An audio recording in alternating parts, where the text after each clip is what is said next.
What's up, everybody? My name is Dazz. Welcome to Motor Tic Mastery. So where do tics come from?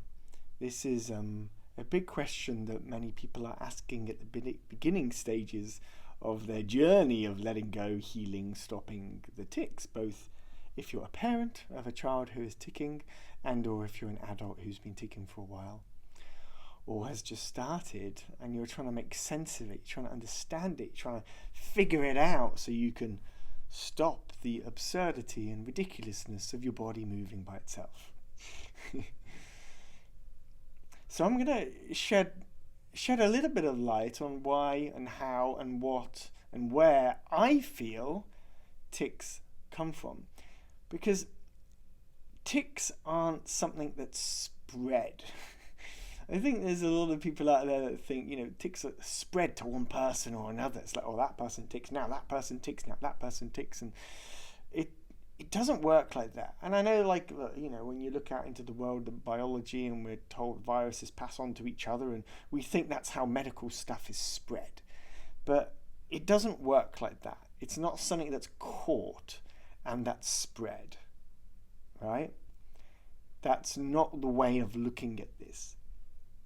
Any parent who has watched their child starting to tic knows they didn't catch it because it's just a phenomenon that's begun in that child's body or this adult's body as some sort of response or reaction or interaction or expression of something that's happening inside them. So the body is choosing, consciously or unconsciously, to begin and make a movement happen because there's an innate, powerful and beautiful intelligence to the body itself to process stuff, to process things, to move through stuff. The vast majority of children who tic, they stop ticking after a while.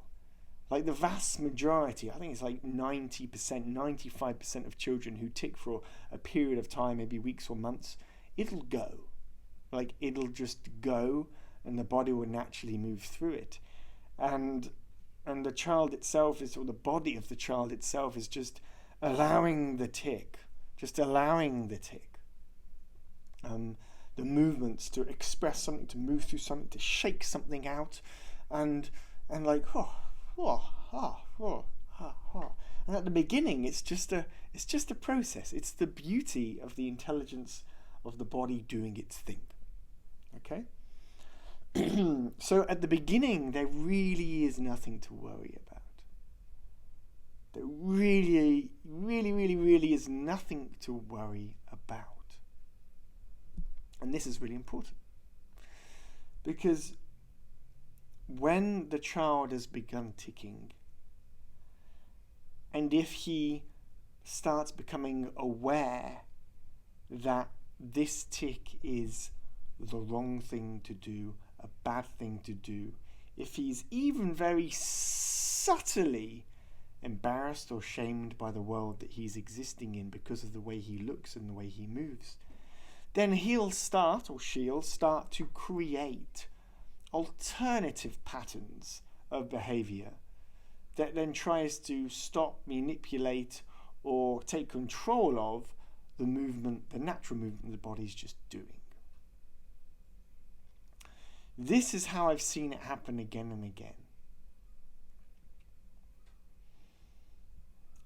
So, as a parent, we are learning to, as the doctors say quite often, to ignore it.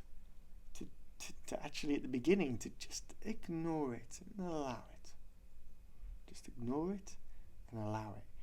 Isn't my son or daughter so beautiful when they move their body in all these weird ways? Now that sounds absurd to many parents. I get it. I get it. Right?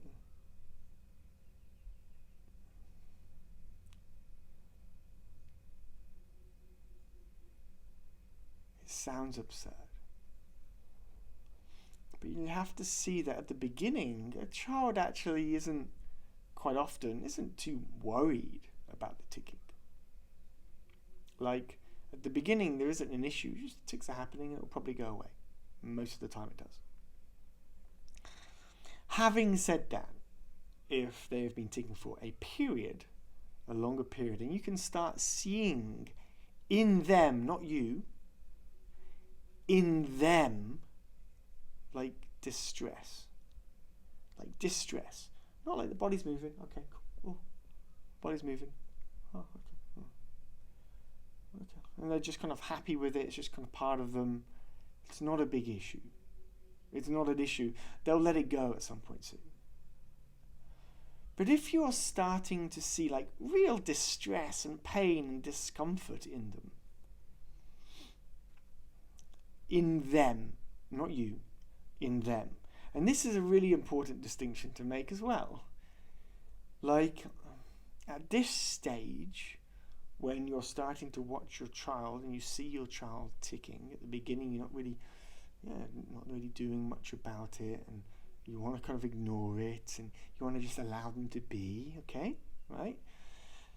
This is the stage to start noticing your own emotions as a parent.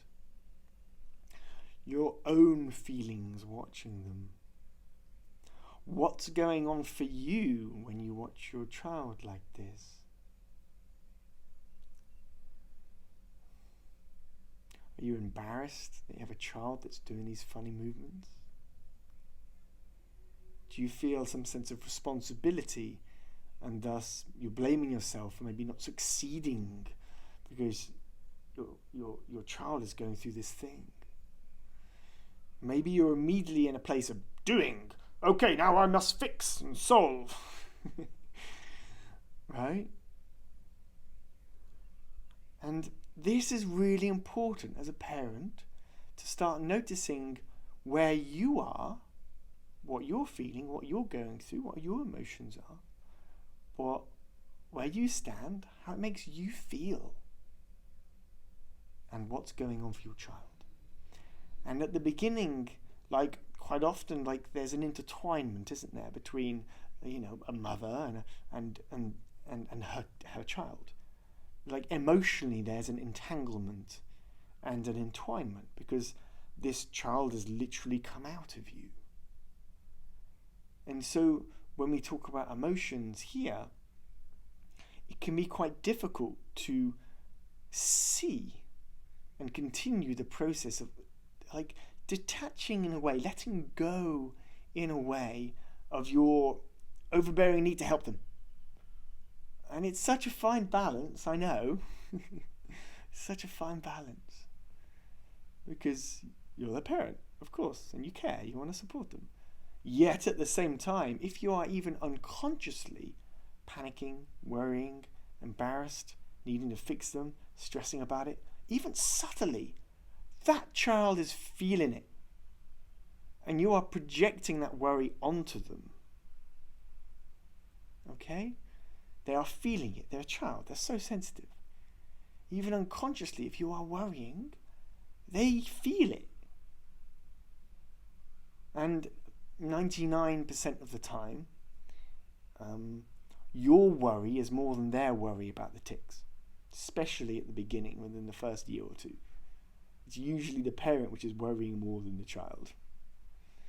This isn't always the case, but the majority of times it is. Okay. And so what I'm pointing to here is an opportunity for the parent or parents to focus on their own mindful and emotional well-being themselves.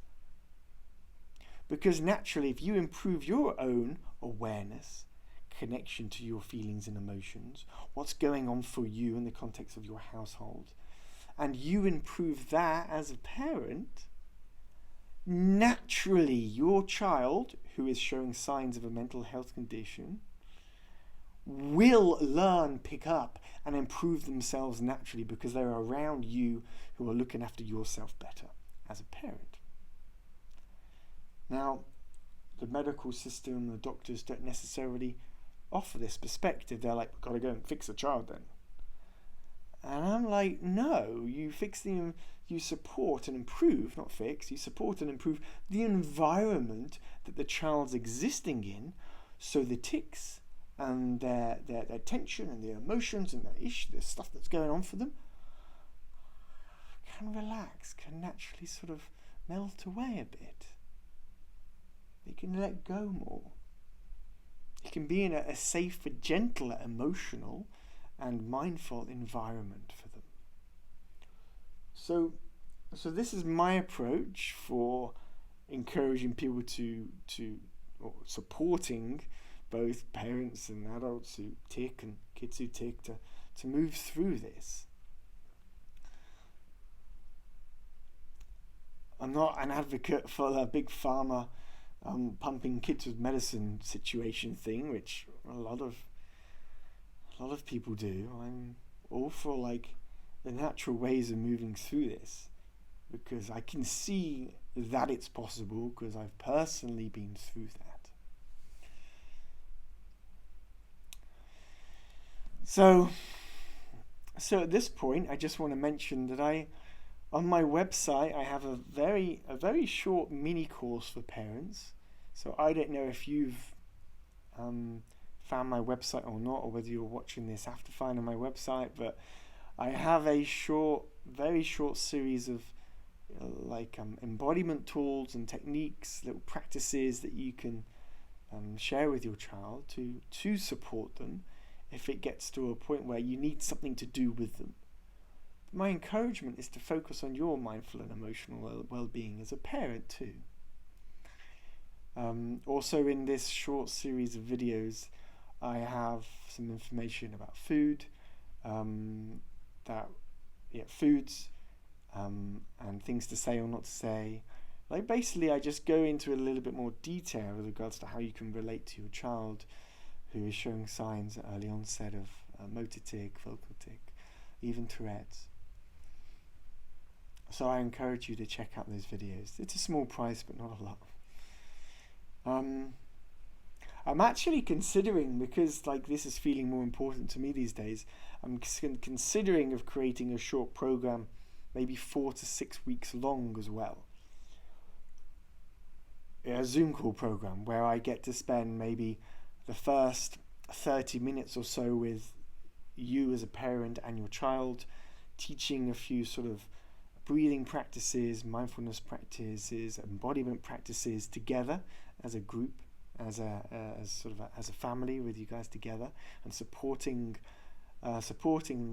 your child, and so that you can see how I teach some of this stuff, so that then you can better support your child going forward with some tools. I'm also and then the second 30 minutes I'm thinking of offering just basics, like a basic introduction, a very basic introduction to mindful and emotional well-being for parents of children who tic.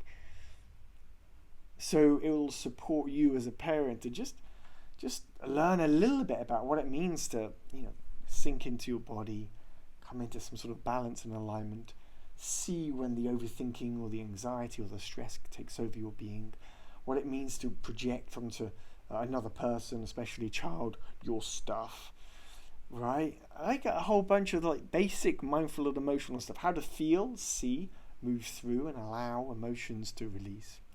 This kind of stuff. I think it would be so beneficial for a lot of kids who tic to have parents with a little bit more awareness here, which this stuff isn't taught. It's not taught in our schools. It's not taught in our culture, in our society, how to look after ourselves here. Going to the gym is about as far as we get.